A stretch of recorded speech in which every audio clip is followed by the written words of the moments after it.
Welcome back, guys. So today's video is about a review from me and it's going to be awesome. Let's get into it right now.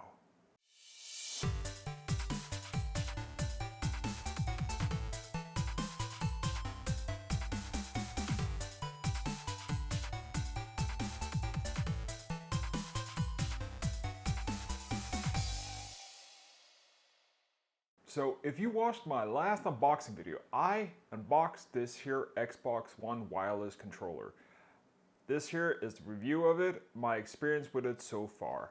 So I got this here specifically for actually playing on my PC, and the idea was that I do not like batteries. So I assumed that this here would just plug and play with any proprietary micro USB to USB cable, and it will light up, install the drivers, which are in pretty much in all the Windows, Windows 10, 8, I think you can download them at least for Windows 7, and it will recognize as an Xbox controller and you will be good to go. That happened to me. So what I've been playing is actually another Metroid Remake 2. The first thing I did was actually try to beat the boss again on my old save game to see, because it's pretty challenging, and what I actually found out is actually that my thumbs are big, so I was hitting like the controller here a bit and the select is a little bit close. That's one of the reasons why I never liked that they moved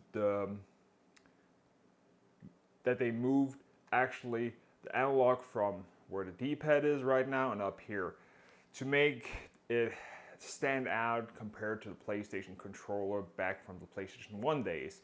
But after getting used to the controller a little bit, it started working and I actually beat the boss. So through that, I had a great time with it and beat the boss, and I'm actually thinking of going ahead and beating the game again on a harder difficulty. So the next thing is actually I've been playing Shadow Complex. If you remember that game from Xbox 360 time, it actually came out on PC. I actually got it, the free version from, was it Epic or so? I can't remember what the company actually who actually released this, where you could actually prematurely download from the website for free. But I actually also bought it on Steam for one reason, because I like the game, I want to support them, I want to do it, and it's actually a really, really great port. So I've been playing it with this here controller. It is really not a great experience in my opinion playing with a mouse and keyboard, which you can do, but I actually like the controller a lot better. Even though I am pretty much trying to do everything on keyboard pretty much these days. So got this here, it's played with analog.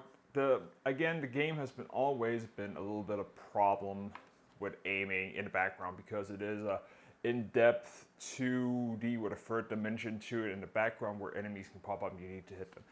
But the D-pad is not used that much here. So the next thing I'm actually going to try and play with it was actually Rogue Legacy. And so far it's been a great experience.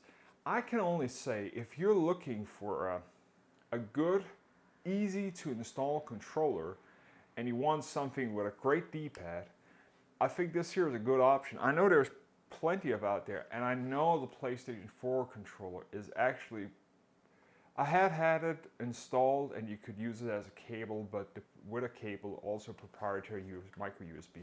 Problem is, you need third-party software, you need to know the steps to actually get it in, you need to have the software wanting to recognize the controller as a driver. I can't remember the software's name, but all in all, I think it's just a big hassle, and this here is pretty much, well, I got this here for $50, but you need to remember $50 over here where I live in Denmark is actually pretty cheap. It's actually more around $70 for the normal price, so I got this here cheaper than it actually the normal price for it. Right now, a controller right here goes for around, I think Amazon has it for $47, and I think you can get this as low as $40 right now, with a cable at least, if you don't have a proprietary micro USB cable already. But again, I think this here is a great, great, great controller, and I definitely recommend it if you're looking into actually getting a controller for your PC. Or if you want to actually, if you have a Xbox One and you actually didn't actually thought about or think about actually using a controller on your PC, you can just hook that up without actually more expense. Just get a cheap USB cable, get a couple of feet, and then you have a great experience with it. So that has been my view on it so far. Please leave some comments what you thought about it. If you're actually using a controller, what controller are you using? Hit that up in the comments. I want to know what people are using out there. Hit that like button if you liked the video. Hit that dislike button if you think I messed up. And again, please, if you want to see more videos, subscribe. Hit me up on Twitter, Flickr, and Instagram. Until next time, bye.